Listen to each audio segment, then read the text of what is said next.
sont libres de leurs croyances et de l'exercice de leurs pratiques religieuses.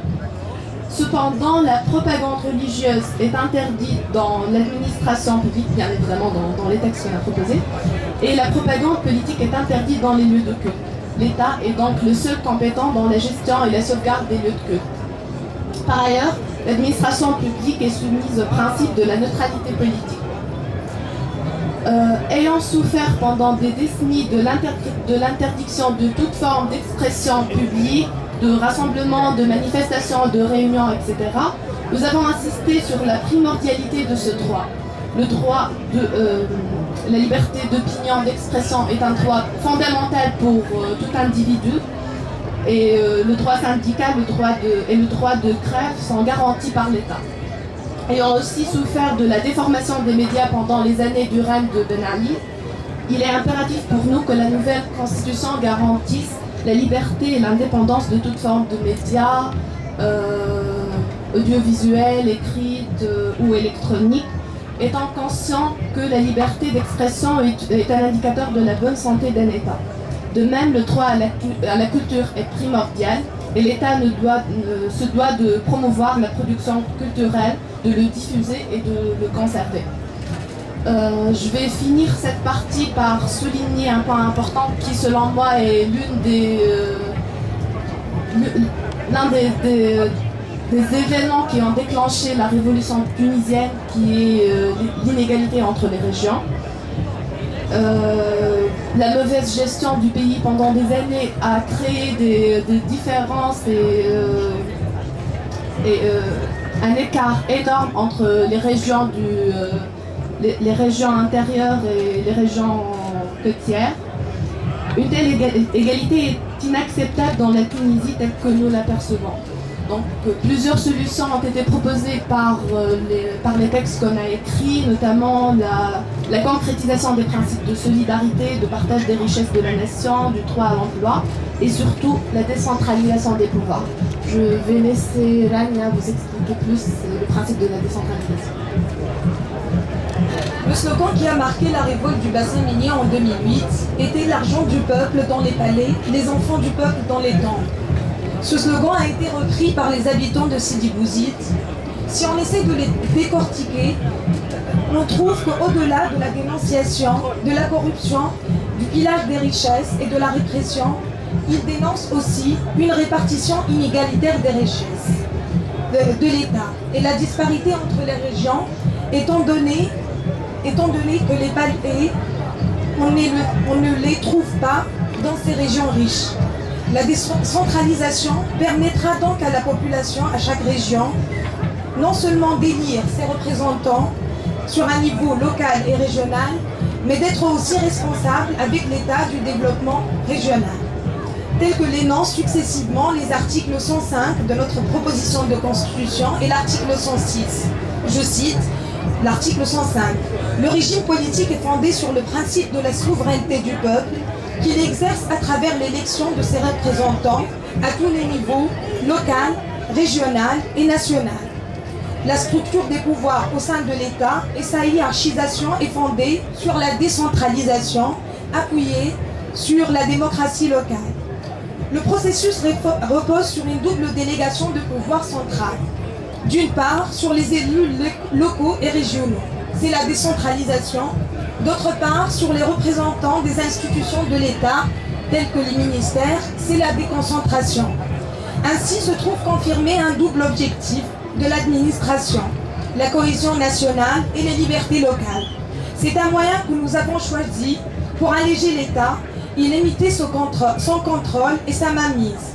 Ceci, on veut de mieux servir les citoyennes et les citoyens, ce qui n'était pas le cas avec l'État centralisé.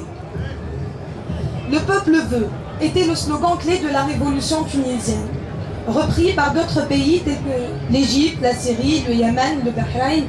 Il traduit la volonté populaire et affirme le principe de la souveraineté. Notre constitution ne s'est pas seulement contentée d'énoncer dans son article 4 des principes fondamentaux, de l'énoncer dans son article 4 des principes fondamentaux, mais propose aussi les mécanismes nécessaires pour la concrétisation de cette liberté. Par le vote des élus régionaux et locaux, le pouvoir politique émane de la base jusqu'au sommet. L'élu régional ou local, à la fois représentant de l'État et de la population de la localité ou de la région, ce qui va permettre une relation interactive entre la base et le sommet de l'État. La généralisation du statut municipal tel que l'énonce l'article 122 de notre projet de constitution permettra l'élimination des disparités entre les zones municipales et les zones non municipales. Le Parlement, lui, il est composé de deux chambres, la Chambre des députés et la Chambre des régions. La Chambre des régions est composée des présidents des conseils généraux, de 3 membres de chaque conseil régional, élus par leur père, dont un au moins est le président d'un conseil local. La Chambre des régions approuve conjointement avec la Chambre des députés les politiques de développement, vote les lois des finances et toutes les lois se rapportant au développement régional.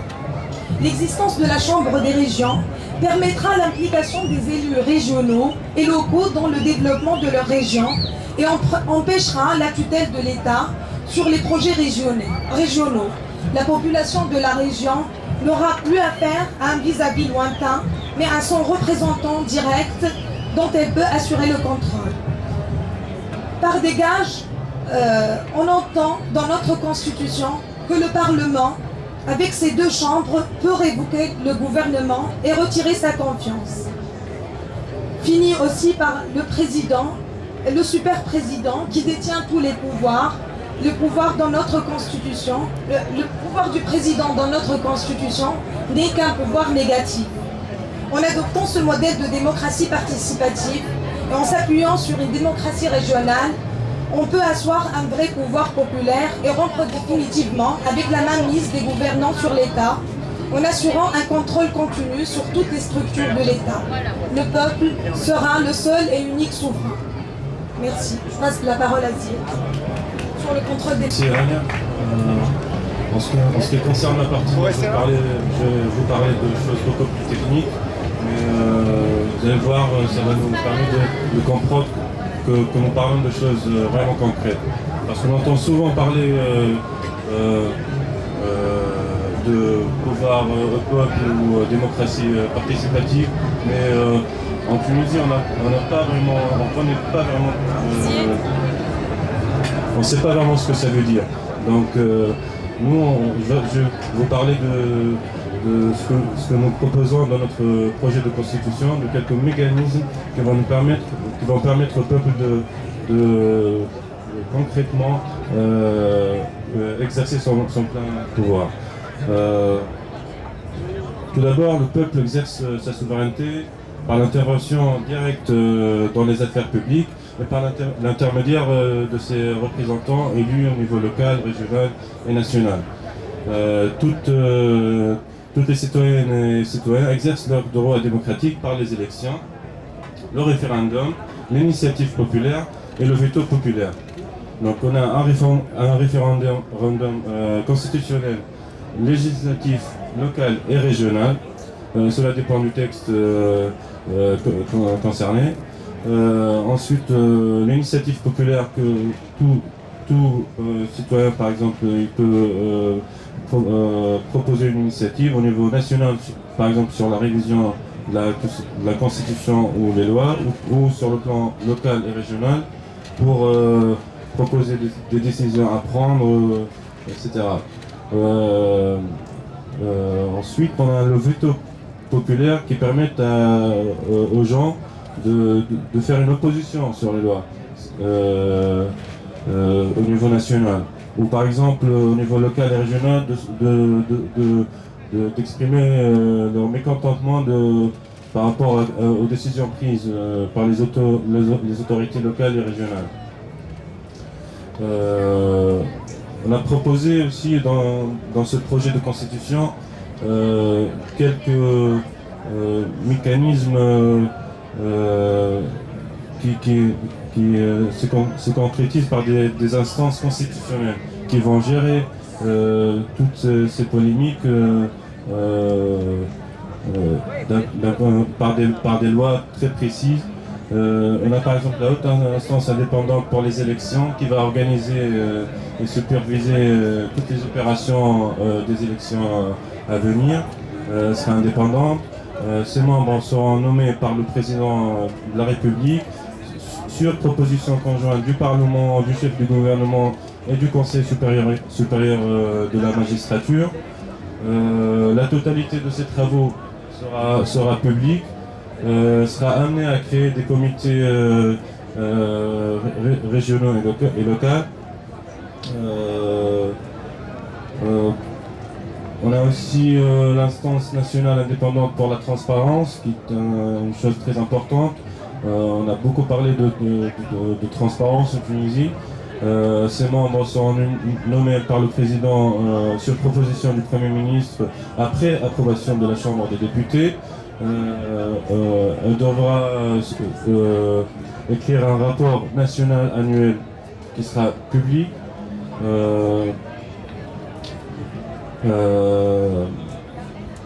Elle aura un rôle très important dans la supervision et le contrôle de tout ce qui est corruption et tout ça. Une autre idée très courageuse et qui pourrait amener les Tunisiens à avoir plus confiance en leur État et aux gens de la politique, de la scène politique tunisienne. On dit par exemple que le président de la République, le Premier ministre, les membres du gouvernement, les députés, tous les élus au niveau local et régional, tous les hauts fonctionnaires de l'État et des établissements publics sont amenés à signer un document au moment de leur prise de fonction, une déclaration sur l'honneur comportant l'inventaire de tous leurs biens. Et l'instance nationale indépendante devra contrôler cet inventaire avant et après leur prise de fonctionnement. D'un côté, on propose aussi la haute instance nationale de l'information de la presse écrite, audiovisuelle et numérique. Ces membres seront nommés à hauteur de 2/3 par le président de la République, le Premier ministre, et après approbation de la Chambre des députés, et 1/3 sera élu par les professionnels entre eux-mêmes. Cette haute instance nationale devra publier une copie des documents et des codes sources des logiciels relatifs à la gestion administrative et financière, et un registre à cet effet. Ces documents peuvent être librement consultés, utilisés et diffusés. On propose aussi que le financement des partis politiques, par exemple, soit seulement par les contributions de leurs adhérents et une dotation publique. La loi organique devra fixer le plafond de ces contributions. Enfin, pour parler du problème de la dette, on propose de créer la commission des crédits qui règle dans quel cas la Tunisie devra demander à avoir un crédit. Nous, on propose que seulement en cas d'insuffisance des ressources propres et celles provenant de la coopération internationale. Et surtout, on propose que l'endettement public il soit financé il soit pour financer des programmes et des projets d'investissement comme des projets d'infrastructure, de grands projets pour garantir la création d'emplois d'un côté et garantir leur remboursement d'un côté surtout.